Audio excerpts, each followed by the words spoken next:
Hello and welcome to a Woman on a Mission podcast, the online destination for women and men who want to create a life that they truly love, one without limits, one with more balance, more self-belief and endless possibilities for the future.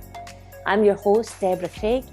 I'm an intuitive life mentor and hypnotherapist, and every week I'll bring you guest experts, individuals with lived experience, and of course, I'll share client case studies so that you can experience some of the best ideas and solutions to help you solve real life problems so that you can live a happy and healthy life and of course become the best version of yourself every single day.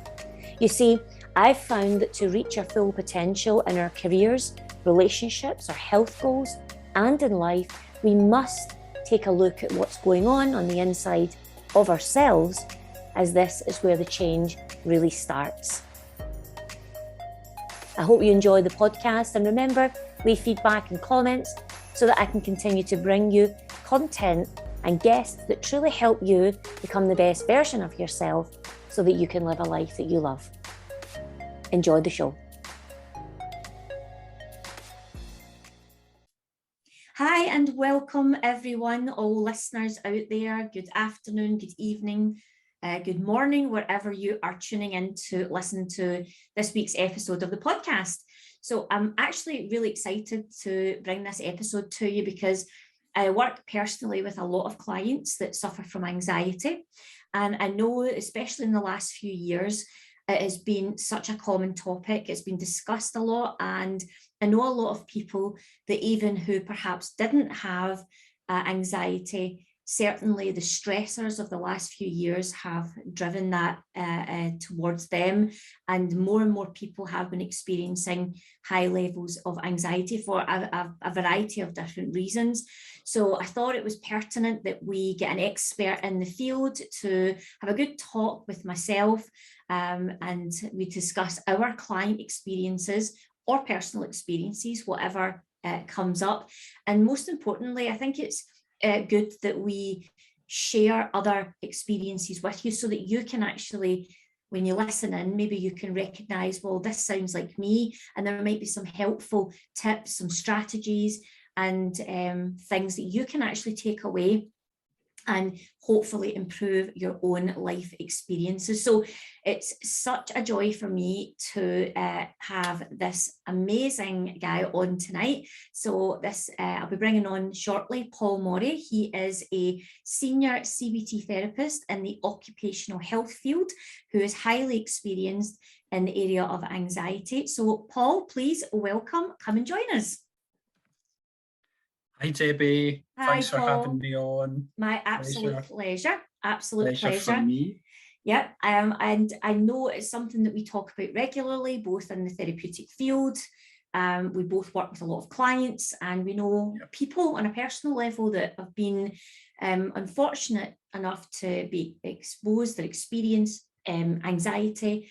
And I guess what I wanted to do was really for us to explore that in a bit more detail so that if there's anyone listening tonight or morning, whenever you're listening, you can actually resonate perhaps with some of the things we're talking about and maybe find ways that you can actually either find the help that you need or find some strategies here with us this evening. So I gave you a short intro. I would love to put it over to you to give us a little bit of background.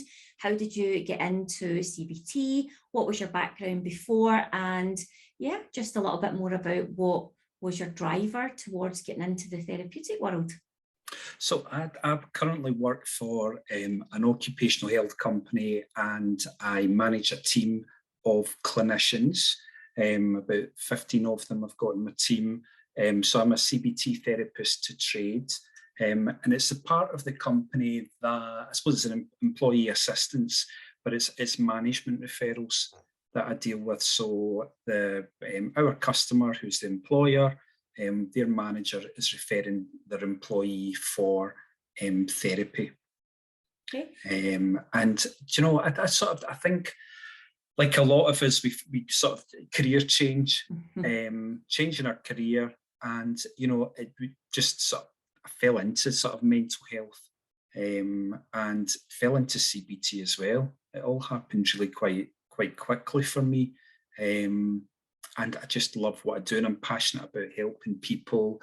And I suppose it's teaching them tools and techniques to help them manage whatever's going on for them. And we're talking about life happens for all of us, doesn't it? Exactly, it really does. And you touched on something there that I think would be a good a topic for us to just start off with, because you work in an organisation, occupational health, so employee assistance. You were talking about there how the employees are then referred on to yourselves, your organisation, and prior to you being in management, you directly.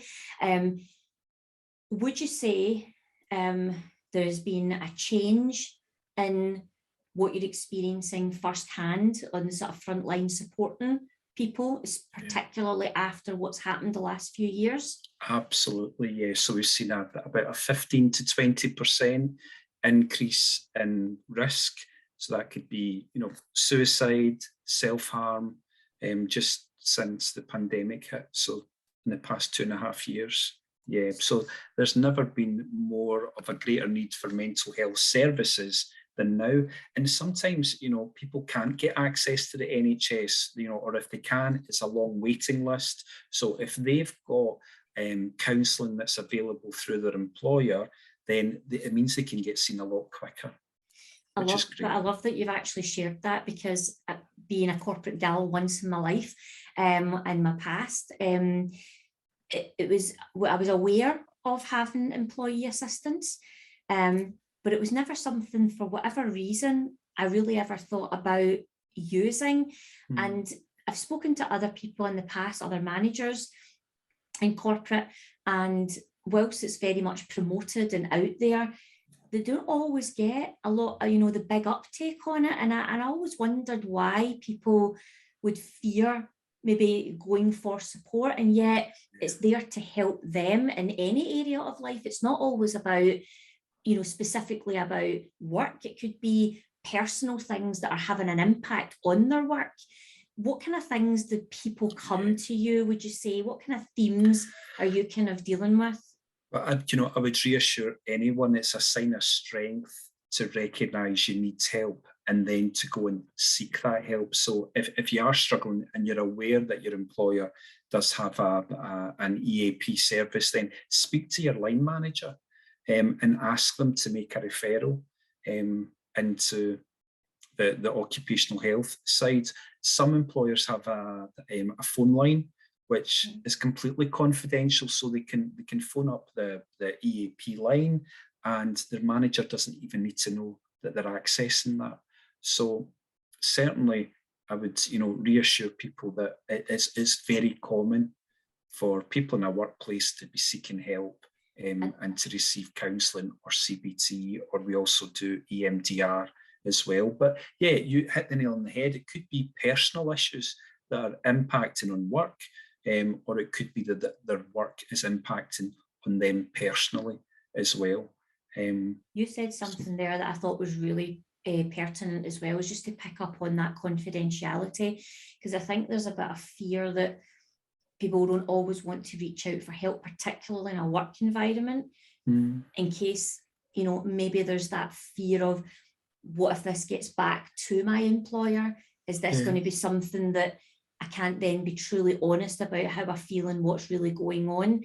But you just touched on that there, the complete confidentiality. They're there to support the individual. It's not about just about the organisation. Yeah, so we prepare reports for the line manager as well, and that you can say to the counsellor you would rather that certain information isn't disclosed, but more often than not, the individual wants their employer to know what's going on.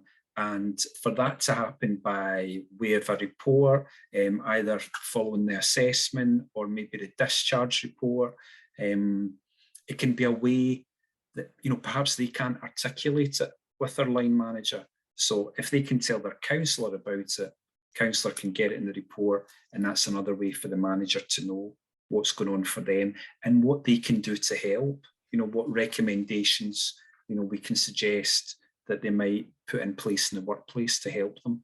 I think that's really, really good information, because you're right. Sometimes when your direct line manager, it sometimes can be difficult to express how you're really feeling, especially if it's something personal. But when you have a third party that's not connected with, the day-to-day work, then you get that opportunity to be vulnerable and actually explore a bit more about how you're feeling. Counsellor being a professional in that environment to help you create that self-awareness and really understand, right, well, what is getting in my way here? And then you're right, in the workplace, them being able to decide, well, perhaps we need to put in extra supports here. Is it, different shift patterns? If you're a shift worker, is it more time? Is it different times? Is it extra support where you've not learned the job maybe to the capacity you wanted and you just need a little bit of extra help? Lots of things that they can do, and to probably sit, and I think this really leads into some of the core of anxiety, whether you agree or not here, but I think anxiety, when I work with clients, because of the fear. We have this imagination that something is so much bigger than it really is. And what it does is it actually freezes us to the spot, and we assume, we create stories in our head. I can't tell my manager because I'll get the sack, or I couldn't say to my manager because they'll put me into another team. So what we do is, out of sheer fear, which is anxiety, we do nothing. And then what happens is it becomes internal, and then it comes out and is in the physical symptoms, which we'll get into in a second.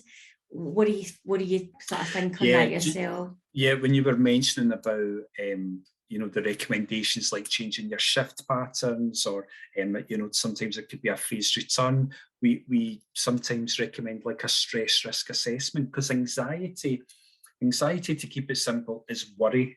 You mentioned there that the individual's worried about saying to their manager, they're worried about how they'll be perceived, if they're going to be judged, the implications of that. So anxiety is worry, and it will bring the stress response in our body. Now, if that's not attended to, then it's just going to build up. It's going to lead to chronic worrying and impact of stress. 80% of illness in our body is caused by stress. So if we can get a grip on anxiety, a grip on worry, then it's going to have a knock-on effect of helping us with our physical health as well. Because as we know, the body keeps the score. Somebody wrote a book. Exactly. The body keeps the score. We don't have to have read that book to know what that's about. That the mind and the body are connected. Are one. There completely is one. And that's something that I think I talked about that in another podcast, actually, with a dietitian. And it was in relation to the gut health, because again, clients going to her thinking that it was gut problems. In actual fact, it was manifested through long-term anxiety that's been unmanaged. So often when you start working with a client and they start to peel back the layers and understand, right, what's causing this, where are the thoughts coming from, how do I process them, as soon as they start to come down off that high level of anxiety, the other issues start to ease off as well, like the physical symptoms. So I thought it might be worthwhile for us to sort of maybe take a moment to just talk about what anxiety looks and feels like. So sometimes we hear a lot of technical terms, like we talk in therapy talk, or it's on, written, books or whatever, and it just doesn't feel like real life. But you talked about it there and you said, well, it's just worrying. So how else could we kind of explain, like, what are other symptoms of anxiety? What are the types of things that they either have thoughts about or physical symptoms? So when you mentioned about that, a person having fear, you said there that anxiety is fear, and we're hardwired to be to keep ourselves safe from fear. We wouldn't have survived as a species if our brains weren't hardwired to be attracted to danger and threat. That's what's kept us safe. That's what's kept us still alive after, tens of thousands of years. So it all comes back to that basic fight or flight or freeze response. So when we think about the fight or flight response or the stress response, what is happening there? What happened to cavemen and cavewomen 70,000 years ago when they saw a lion or they saw some other predator? The brain would gear the body up for action.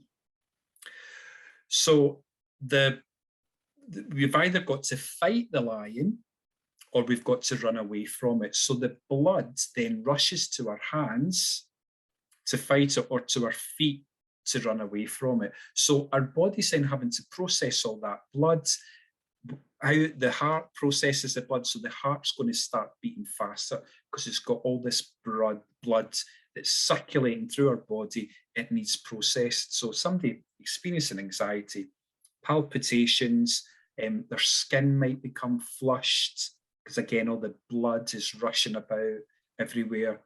I always say to my clients, would these cavemen and cavewomen have needed a sandwich in that moment? And that usually raises a laugh because no, they need to be moving it, don't they? They need to be either fighting it or moving it. They don't need to be eating anything in that moment. So the brain shuts down the digestive system.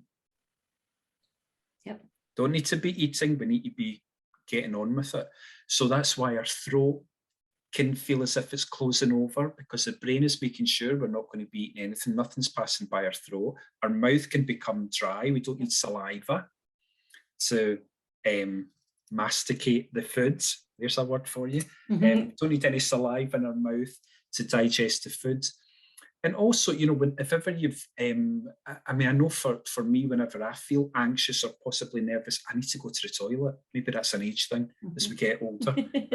But, so the brain is wanting to make the body nimble and I suppose quick, and it wants to get rid of anything that's going to weigh it down. So that's why we want to expel urine, or sometimes as well, we can feel nausea, because we're getting rid of anything that's in the stomach that could weigh us down.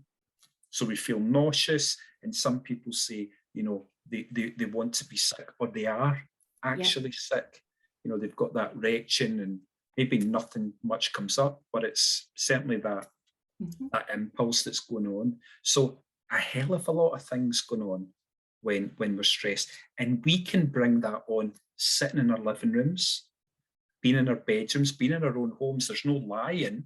I was just thinking that. There's nothing here that's given me any reason to be like that. But let's say I hadn't done lots of podcasting.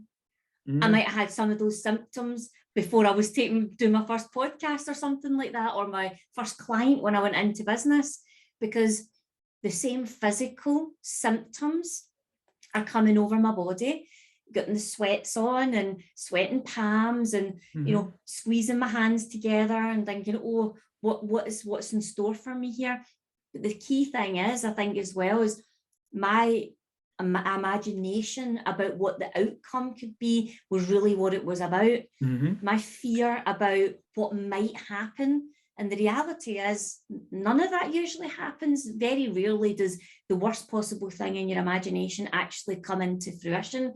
So we spend a lot of time worrying about things that don't even happen, and then going through all these experiences of the physical symptoms.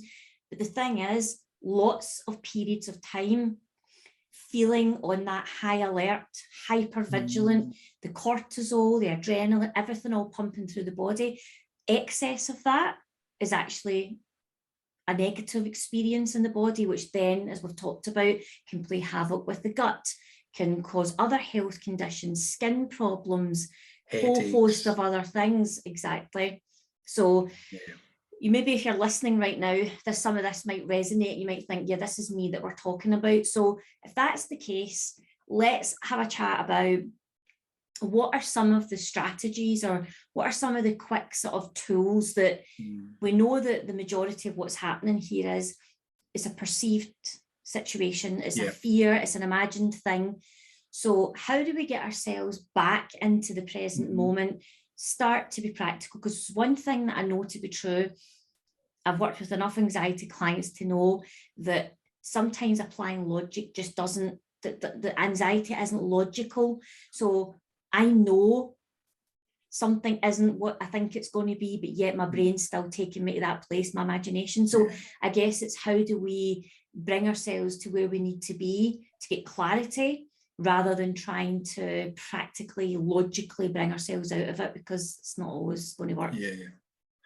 Well, when you're talking about how do we deal with the sort of symptoms in the here and now, but I think a good therapist worth their salt will go back, when did they first experience anxiety? Because, I mean, I think for the small minority, possibly something's happened and it's making them stressed out or anxious, but really it comes back to childhood, and we've either learned that way of being from our primary caregivers, who are usually our parents, or we've had an experience in childhood that's made us, that's taught us to worry, that's taught us to be on high alert. If one of our primary caregivers, I don't know, but we're frightened of them, or they're a disciplinarian, or they're highly anxious themselves and wrap us up in cotton wool, then we'll develop that way of being from a young age. So they're coming into therapy, they're coming to see me, and they've had that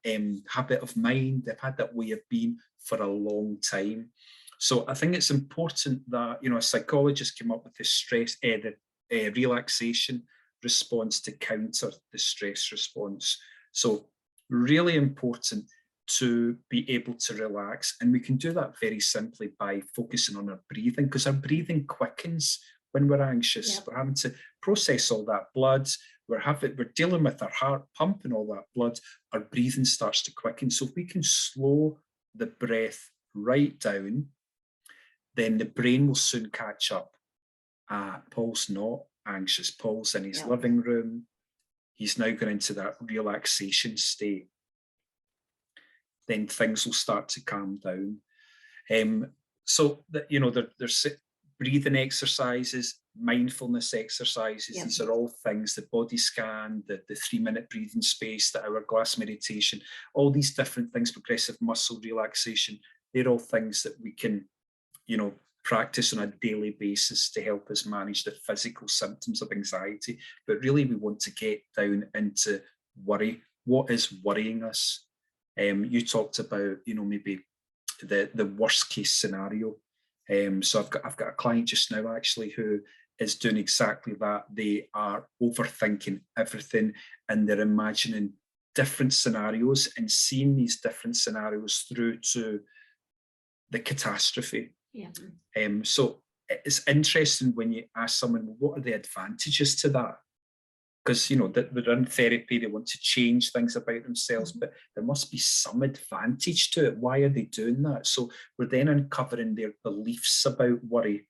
So we've got negative beliefs about worry. Somebody will say, I'm going to go crazy with all this worrying. And then we have what we call positive beliefs about worry, that they need to do it to be prepared. Oh, I need to imagine all the different scenarios, then I'm prepared for it. But whether the positive beliefs about worry or negative beliefs, both of them are maladaptive. There is no benefit to worrying. There are other things that we can do. So, doing a worry list, we activate a different part of our brain when we write things down. It can lessen the emotional charge rather than everything's just mulling about in our head, and it's really bringing that anxiety response, the stress response on all the time. Put pen to paper, not on the note function on your phone, actual, writing it down. What is it that you're worried about? And then I teach my clients sort of like a 5-step tool. So the first step is to get specific with what the worry is. And then the second step, is this a productive worry or an unproductive worry? What do we think the difference is between a productive worry and an unproductive worry? Well, simply, a productive worry, we can take action on it. An unproductive worry, we can't take action. But sometimes a worry, it was common during lockdown, people would come to therapy worried about COVID, and, you would say to them, well, are you following the government guidelines? Are you, taking all necessary precautions? And they say, oh yeah, I'm doing all that. I'm doing everything that you're supposed to be doing. but I'm still worried about it. So there it's moved from a productive worry to an unproductive worry. Yep. And then the next step, we want to see who's involved in that worry. So for example, if I'm worried about my dad's health, for example, then obviously I'm always going to be involved. They're my worries. So I'll be involved in that. My dad would be involved in it. But then, I've got 2 brothers as well. And, my mum's still here. So there's 4 other people that are involved in that worry. What responsibility do they take? So if I was face to face with them, I'd have a pie chart up in the whiteboard, giving different people pieces of the pie. Like this, we could do it, percentage. And that can be a revelation for some people when they look at percentage responsibility, because someone who, not even a chronic worrier, but somebody that's worrying about anything, it's usually because they're giving themselves too much responsibility. Yeah, I totally resonate with that. And then we want to develop an action plan. What action can we take on this worry? So again, going back to the one about dad's health, it could be going to the GP, could be having a conversation with them, that kind of thing. What's the worst outcome of the worry? What's the best outcome? And what would be good enough? Now, that might not be that helpful for someone like yourself that maybe imagines different scenarios and sees it through to the catastrophic event, but it can be helpful to, well, what would be a good enough outcome? I don't have to go to the absolute worst case, worst case scenario. I can, meet somewhere in myself between. In the middle. I think that's the thing. There's a lot of all or nothing thinking, isn't it? It's either got to be all one way, or if it's not, it's got to be all the other. And if it's neither of those two, it's not right. There's no shades of grey. It's black and white. And that in itself is so destructive, because it's so fixed. And I think there's a place for fixed. There's a place for everything. But if predominantly you can only see black and white, then life is shades of grey. It's just there's the degree of flexibility takes that pressure off you, and that constant feeling that it's got to be one single way, other than if it's not, then it's wrong. Because that actually is it's like a wee self-imposed prison there, that you want to just break out of, because it's keeping you really stuck. I'm glad you mentioned that, because that's unhelpful thinking styles that you've uncovered there, that black and white thinking, catastrophizing. I love what the Americans call it, habits of mind. Just like we can get into habits in our behavior, we can get into habits in our thinking. So we all have our favorites. Absolutely. And actually, I think what we'll do is, I don't know if you have one, but I certainly have one. We can both share them. It doesn't really matter. There you go. So we can pop up an unhelpful thinking sheet, just a PDF that can give people just something to look at. And what I love about it is when I share it with clients, they can really resonate and go, oh, that's me. Or crystal ball, I guess what my partner thinks, or I guess what somebody's thinking about me, and half the time I've made it up because it's not even true. So definitely something for the audience. If you're listening, then check out the links, because we'll put in that for you. And just to interrupt, David, just to finish off that. So we did worst, best and good enough outcomes, but will I be worried about this next year? Will I be worried about it in 5 years? Will I be worried about it in 10 years? That can help us keep things in perspective. I think that's one of the big ones, isn't it? Perspective. We just sometimes can just blow it right out of proportion. So it's common for someone to say, well, I've taken action on it, but I'm still thinking about it. It's still consuming my mind. So that's when we want to use that attentional training, which is really that mindfulness of everyday activity. So whatever we're doing during the day could be making a cup of tea, doing the dishes, getting dressed, having a shower, brushing our teeth.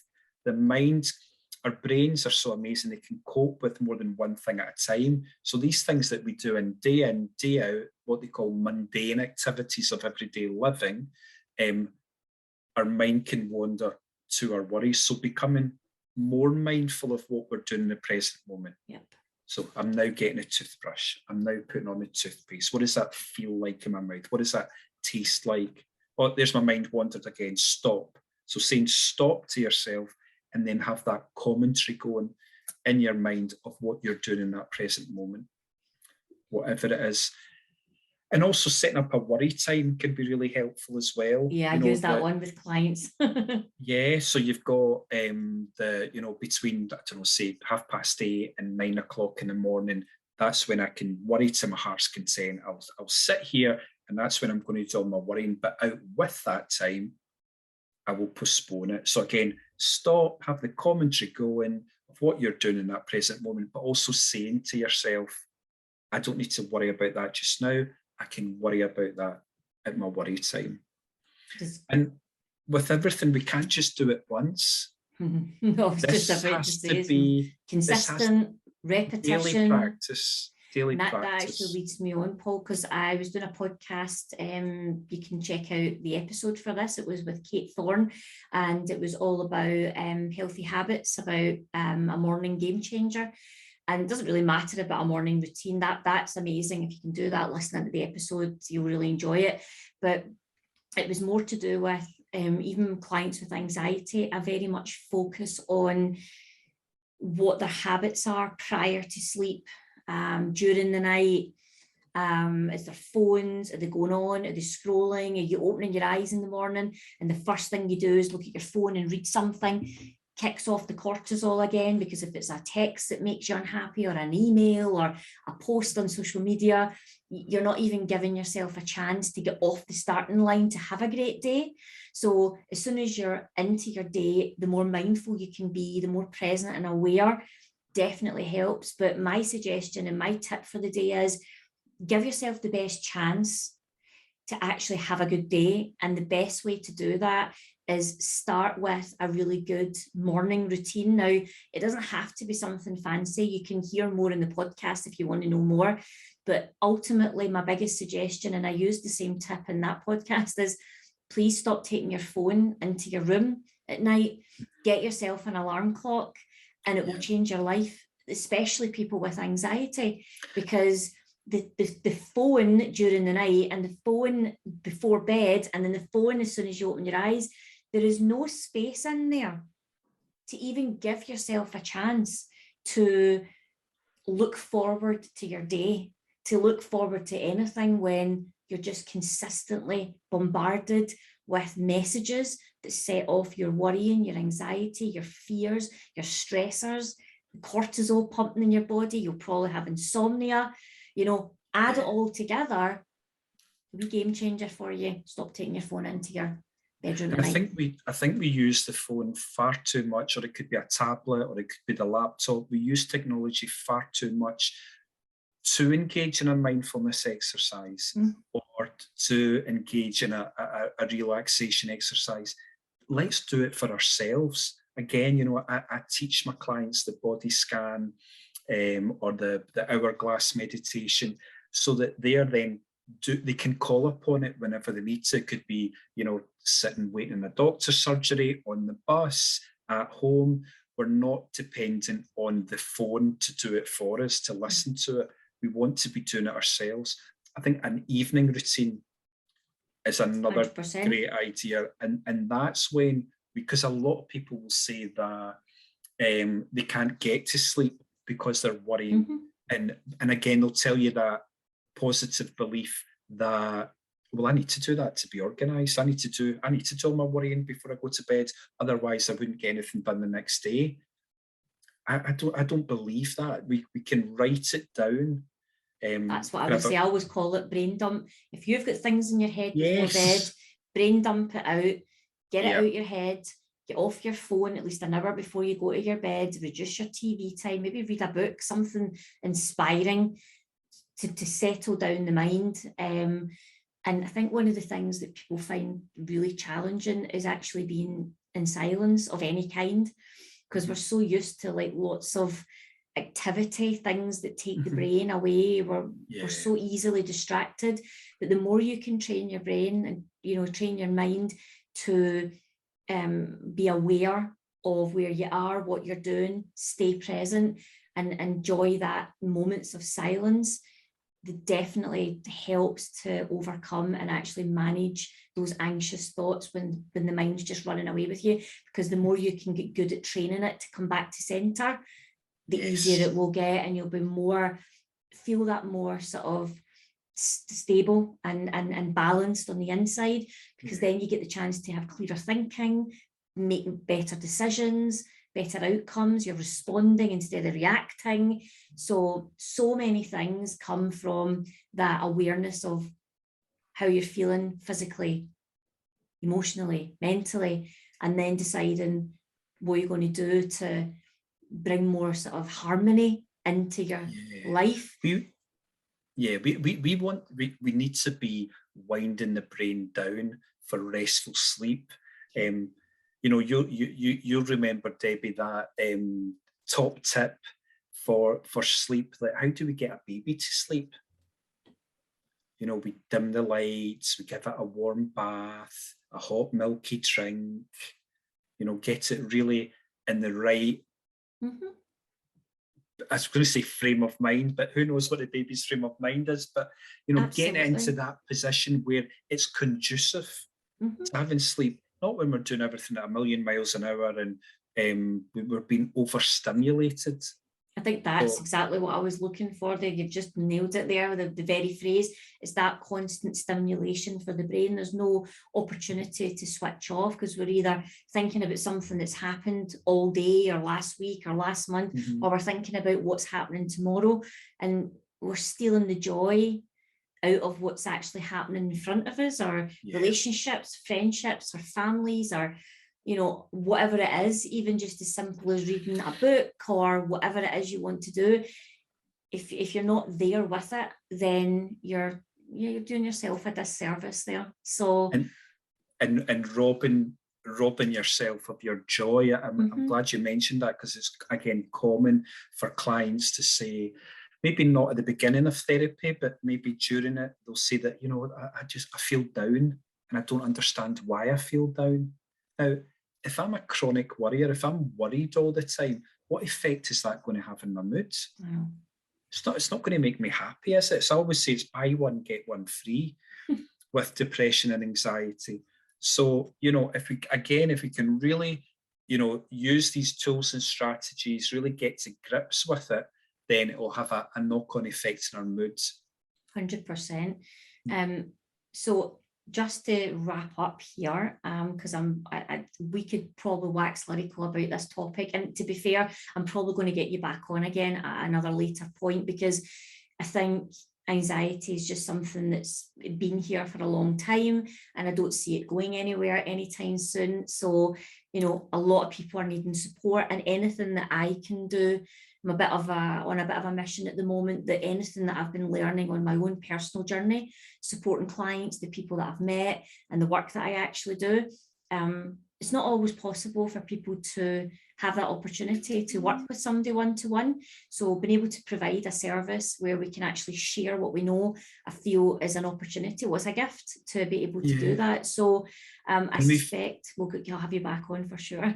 because we've discussed today generalized anxiety. We know that under that anxiety umbrella, we've got panic attacks, social anxiety, OCD. health anxiety, and OCD as well, so many things. Phobias. Yep. So that all comes under that anxiety umbrella. So really, all we've touched on today is the generalized anxiety, which is common for most of us. Indeed. But yeah, I'd love to come back on, Debbie. Well, I'll definitely have you back on, because as I said, we could talk about this for a long time.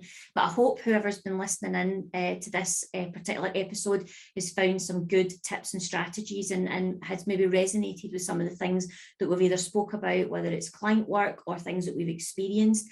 If somebody wants to work directly with you as a CBT therapist, is that still an opportunity? Is an opportunity for them to do that? Yeah, absolutely. Yeah. So what's the best way for someone, if they want to get in touch with you, what's the best way for them to contact you?